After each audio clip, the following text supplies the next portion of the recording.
the flag raising ceremony and the Jubilee parade are definitely on, whether or no weather. However it is, whatever the weather conditions are, we'll be having those two activities. Lennox Canterbury, chief coordinator of the Jubilee flag-raising ceremony and the costume parade.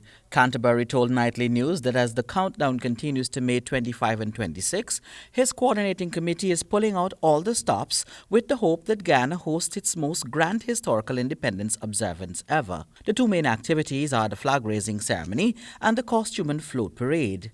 While some designers have already indicated their interests, specifically in the costume float parade thus far, the private sector has not been responsive as was anticipated by the coordinators, but all is not lost. The response has not been as I would have expected.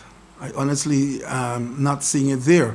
But equally so, it doesn't mean that the private sector are not involved in the Jubilee celebrations, because they are hosting and funding a number of major activities. They may not be there in terms of the parade as much as we expected them, but yes, we have got support and they are on board for the Jubilee celebrations. And we see, and as much as the parade being a high point, we also say that everybody should be involved in all our Jubilee celebrations, and there are many. Canterbury informed that the flag-raising ceremony would feature a cultural and a ceremonial segment that would include the announcement of national awards, the mega military parade and displays, along with the presidential address, culminating with the hoisting of the golden arrowhead and explosive fireworks.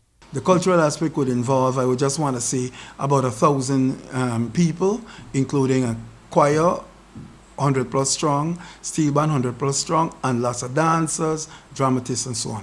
What we're going there for, because of the size of the venue, we're looking for mass activity.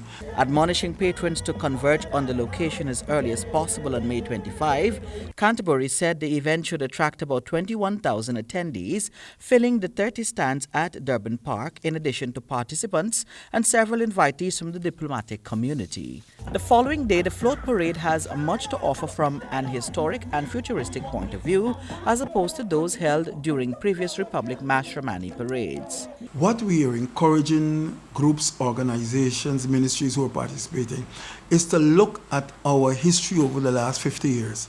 We've been able to move that into 5 decades, 10 decades, so that we ask people to look and see what achievements, be it from a national perspective or even from your company perspective. To chronicle some of Guyana's history, the parade would feature the Ex-National Service Association, portraying the start of the service, locations worked, etc.